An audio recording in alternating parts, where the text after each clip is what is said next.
ಬೆಂಗಳೂರು ಫಸ್ಟ್ಗೆ ಮತ್ತೆ ಸ್ವಾಗತ. ಬಿಡದಿ ಧ್ಯಾನಾಶ್ರಮದ ನಿತ್ಯಾನಂದನ ವಿರುದ್ಧ ದಾಖಲಾಗಿರೋ ದೂರಿನ ವಿಚಾರಣೆ ತ್ವರಿತವಾಗಿ ನಡೆಯಬೇಕು. ನಿತ್ಯಾನಂದನ ವಿರುದ್ಧ ಕ್ರಮ ಕೈಗೊಳ್ಳಬೇಕು ಅಂತ ಒತ್ತಾಯಿಸಿ ಆರತಿ ರಾವ್ ಇವತ್ತು ಸಿಎಂ ಜಗದೀಶ್ ಶೆಟ್ಟರ್ ಅವರನ್ನ ಭೇಟಿಯಾಗಿ ಮನವಿ ಸಲ್ಲಿಸಿದರು. ರಾಮನಗರ ಕೋರ್ಟ್ನಲ್ಲಿ ನಿತ್ಯಾನಂದನ ವಿರುದ್ಧ ದೂರು ದಾಖಲಾಗಿದೆ. ಸಿಐಡಿ ಪೊಲೀಸರು ಪ್ರಕರಣದ ತನಿಖೆ ಕೈಗೊಂಡಿದ್ದಾರೆ. ಆದರೆ ತನಿಖೆಗೆ ಹಾಜರಾಗಬೇಕಾದ ನಿತ್ಯಾನಂದ ಇಲ್ಲದ ಕಾರಣಗಳನ್ನು ನೀಡಿ ವಿಳಂಬ ತಂತ್ರ ಅನುಸರಿಸ್ತಾ ಇದ್ದಾನೆ.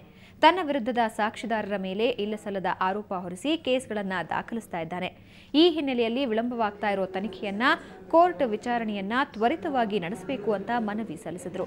ನಿತ್ಯಾನಂದನಿಂದ ನೊಂದಿರುವ ಲೆನಿನ್, ಆರತಿ ರಾವ್ ಅವರ ತಂದೆ ಸೇತು ಮಾಧವರಾವ್, ಶಿವಮೊಗ್ಗದ ಮುನ್ನೂರು ಕೃಷ್ಣಮೂರ್ತಿ ಮೊದಲಾದವರು ಹಾಜರಿದ್ದರು.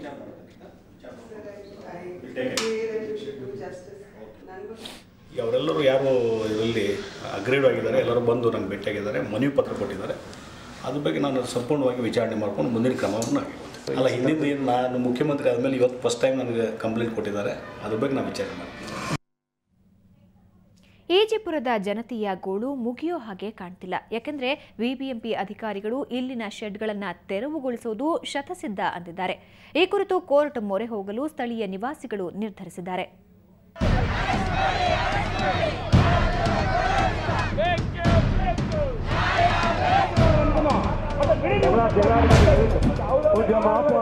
ಈಜಿಪುರದ ಇಡಬ್ಲ್ಯೂಎಸ್ ಕ್ವಾರ್ಟರ್ಸ್ನ ಜನರಿಗೆ ಇವತ್ತು ಬೆಳಗ್ಗೆ ಶಾಕ್ ಆಗಿತ್ತು.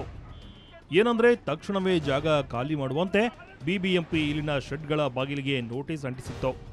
ಇದರಿಂದ ಸ್ಲಂ ನಿವಾಸಿಗಳು ಪಾಲಿಕೆ ವಿರುದ್ಧ ಆಕ್ರೋಶಗೊಂಡ್ರು. ಈ ಕುರಿತು ಇಲ್ಲಿನ ನಿವಾಸಿಗಳು ಕೋರ್ಟ್ ಮೊರೆ ಹೋಗೋದಾಗಿ ಹೇಳಿದ್ರು.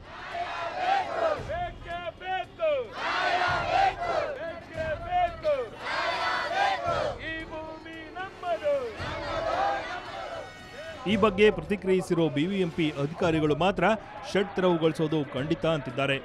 ಈಗಾಗಲೇ ಜಾಗ ತೆರವುಗೊಳಿಸಬೇಕಿತ್ತು. ಪೊಲೀಸರ ಸಹಕಾರ ಸಿಕ್ಕ ತಕ್ಷಣ ಶೆಡ್ಗಳನ್ನು ತೆರವುಗೊಳಿಸ್ತೀವಿ ಅಂತಾರೆ. ಸೊ ಈಗ ಕೋರ್ಟ್ ಆದೇಶದ ಪ್ರಕಾರ ನಾವು ಅಲ್ಲಿ ಪೊಲೀಸ್ ಪ್ರೊಟೆಕ್ಷನ್ಗೆ ಬರ್ತಿದ್ವಿ. ಪೊಲೀಸ್ ಅಸಿಸ್ಟೆನ್ಸ್ ಸಿಕ್ಕಿದ ತಕ್ಷಣ ಮಾಡ್ತೀವಿ. ಕೋರ್ಟ್ ಆದೇಶದಂತೆ ಬಿಬಿಎಂಪಿ ಸ್ಲಂ ತೆರವಿಗೆ ನಿರ್ಧರಿಸಿದೆ. ಆದರೆ ಸ್ಥಳೀಯರ ವಿರೋಧವನ್ನು ಎದುರಿಸುತ್ತಿರುವ ಪಾಲಿಕೆ ಇಕ್ಕಟ್ಟಿಗೆ ಸಿಲುಕಿದೆ.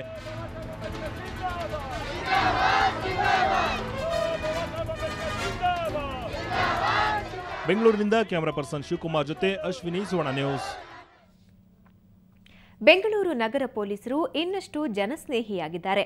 ಇನ್ಮುಂದೆ ನಾವು ನೀವು ದಿನನಿತ್ಯ ಬಳಸೋ ಸಾಮಾಜಿಕ ಅಂತರ್ಜಾಲ ತಾಣಗಳ ಮೂಲಕ ನಗರ ಪೊಲೀಸರನ್ನ ಸಂಪರ್ಕಿಸಬಹುದು. ಹೌದು, ಪೊಲೀಸ್ ಸಮುದಾಯ ಪಾಲ್ಗೊಳ್ಳುವಿಕೆ ಅನ್ನೋ ವಿನೂತನ ಕಾರ್ಯಕ್ರಮಕ್ಕೆ ನಗರ ಪೊಲೀಸ್ ಇಲಾಖೆ ಚಾಲನೆ ನೀಡಿದೆ.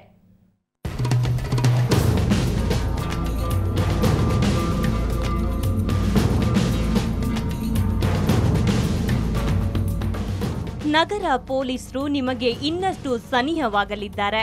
ನಿಮ್ಮ ಸಮಸ್ಯೆ ತೊಂದರೆಗಳನ್ನ ಹೇಳೋದಕ್ಕೆ, ಕಾರ್ಯವಿಧಾನಗಳನ್ನ, ಮಾಹಿತಿಗಳನ್ನ ಹಂಚಿಕೊಳ್ಳೋದಕ್ಕೆ ಸಾಮಾಜಿಕ ತಾಣದಲ್ಲಿ ವೇದಿಕೆಯೊಂದನ್ನು ಸೃಷ್ಟಿಸಿದ್ದಾರೆ. ಇನ್ಮುಂದೆ ನಾವು ನೀವು ನಿತ್ಯ ಬಳಸೋ ಫೇಸ್ಬುಕ್, ಟ್ವಿಟರ್, ಯೂಟ್ಯೂಬ್ನಂತಹ ಸಾಮಾಜಿಕ ತಾಣಗಳ ಮೂಲಕ ಪೊಲೀಸರನ್ನ ನೀವು ಸಂಪರ್ಕಿಸಬಹುದು. ಪೊಲೀಸ್ ಸಮುದಾಯ ಪಾಲ್ಗೊಳ್ಳುವಿಕೆ ಅನ್ನೋ ವಿನೂತನ ಪ್ರಯೋಗಕ್ಕೆ ಗೃಹ ಸಚಿವ ಆರ್ ಅಶೋಕ್ ಚಾಲನೆ ನೀಡಿದ್ದಾರೆ. ಪೊಲೀಸ್ ಸ್ಟೇಷನ್ ಬರಕ್ಕೆ ಸಾಧ್ಯ ಆಗದೆ ಇರತಕ್ಕಂಥವ್ರು ಅವ್ರನ್ನ ತಲುಪುವಂತ ವಿಧಾನಗಳಿಗೆ ಇದು ಒಂದು ವ್ಯವಸ್ಥೆ. ಜನರಿಗೆ ಮಾಹಿತಿ ಕೊಡ್ತಕ್ಕಂಥ ಪೊಲೀಸ್ ಇಲಾಖೆ ಏನ್ ಕೆಲಸ ಮಾಡ್ತಾ ಇದೆ ಮತ್ತು ಜನರು ಅದರ ಸಮಸ್ಯೆಗಳನ್ನ ಹೇಳುವಂಥದ್ದಕ್ಕೆ, ಆ ಸಮಸ್ಯೆಗೆ ಪೊಲೀಸಿನ ಉತ್ತರಗಳೇನು, ಈ ತರದ ಹಲವಾರು ವಿಚಾರಗಳು ಈ ಒಂದು ವ್ಯವಸ್ಥೆಯಲ್ಲಿ ಇದೆ. ಹವಸ್ ವರ್ಲ್ಡ್ ವೈಡ್ ಡಿಜಿಟಲ್ ಮ್ಯಾಟ್ರಿಕ್ಸ್ ಸಹಯೋಗದೊಂದಿಗೆ ಬೆಂಗಳೂರು ಪೊಲೀಸರು ಈ ವಿನೂತನ ಪ್ರಯೋಗವನ್ನ ಪ್ರಾರಂಭಿಸಿದ್ದಾರೆ. ನಿಮ್ಮ ಫೇಸ್ಬುಕ್ನ ಸರ್ಚ್ ಆಪ್ಷನ್ನಲ್ಲಿ ಬೆಂಗಳೂರು ಸಿಟಿ ಪೊಲೀಸ್ ಅಂತ ಟೈಪ್ ಮಾಡಿ ಎಂಟರ್ ಕೊಟ್ರೆ ಸಿಟಿ ಪೊಲೀಸ್ ಫೇಸ್ಬುಕ್ಗೆ ಪ್ರವೇಶಿಸಬಹುದು. ಇದರ ಮೂಲಕ ನಾಗರಿಕರು ತಮ್ಮ ಸಮಸ್ಯೆ, ಪೊಲೀಸ್ ಸೇವಾ ಮಾಹಿತಿ, ಪೊಲೀಸರ ಕಾರ್ಯವಿಧಾನ, ಅಭಿಪ್ರಾಯಗಳನ್ನು ಹಂಚಿಕೊಳ್ಳಬಹುದು. ಈ ನಿಟ್ಟಿನಲ್ಲಿ ಪ್ರತ್ಯೇಕ ನುರಿತ ಪೊಲೀಸ್ ಸಿಬ್ಬಂದಿಗಳನ್ನು ನಿಯೋಜಿಸಲಾಗಿದ್ದು, ಅವರು ಪೊಲೀಸ್ ಕಮ್ಯುನಿಟಿ ಮ್ಯಾನೇಜರ್ಸ್ ಆಗಿ ಕಾರ್ಯನಿರ್ವಹಿಸಲಿದ್ದಾರೆ. ಇದಕ್ಕೆ ನಾವು ಈಗಾಗಲೇ ಒಂದು ನುರಿತ ತರಬೇತಿ ಪಡೆದ ಅಂದರೆ ಆಯ್ಕೆಯಾಗಿರ್ತಕ್ಕಂಥ ಕೆಲವು ಸಿಬ್ಬಂದಿಗಳನ್ನು ಗುರುತಿಸಿ ಅವರುಗಳಿಗೆ ಒಂದು ಸ್ಪೆಷಲ್ ಪ್ರೋಗ್ರಾಮನ್ನು ಅಂದರೆ ತರಬೇತಿಯನ್ನು ನೀಡಿ ಅವರನ್ನು ಈ ಪೊಲೀಸ್ ಕಮ್ಯುನಿಟಿ ಮ್ಯಾನೇಜರ್ಸ್ ಅಂತ ಹೇಳಿ ನಾವು ಅವರನ್ನು ನೇಮಕ ಮಾಡಿದ್ದೇವೆ.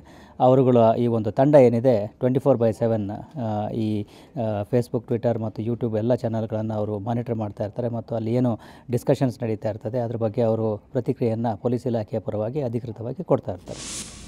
ಇತ್ತೀಚಿನ ದಿನಗಳಲ್ಲಿ ದುಷ್ಕರ್ಮಿಗಳು ಸಾಮಾಜಿಕ ತಾಣಗಳನ್ನು ಬಳಸಿ ವದಂತಿಗಳನ್ನು ಹಬ್ಬಿಸುತ್ತಿದ್ದಾರೆ. ಅದಕ್ಕೆ ಪ್ರತಿಯಾಗಿ ನಗರ ಪೊಲೀಸರು ಈಗ ಸಾಮಾಜಿಕ ಮಾಧ್ಯಮ ತಾಣಗಳ ಮೂಲಕವೇ ಜಾಗೃತಿ ಮೂಡಿಸಲು ಹೊರಟಿಸಿದ್ದಾರೆ. ಬೆಂಗಳೂರಿನಿಂದ ಕ್ಯಾಮರಾಮನ್ ಮಲ್ಲನ್ಗೌಡ ಜೊತೆ ವೆಂಕಟರಮಣ್, ಸುವರ್ಣ ನ್ಯೂಸ್. ಈಗ ಒಂದು ಬ್ರೇಕ್ ನಂತರ ಬೆಂಗಳೂರು ಫಸ್ಟ್ ಮುಂದುವರಿಯುತ್ತೆ.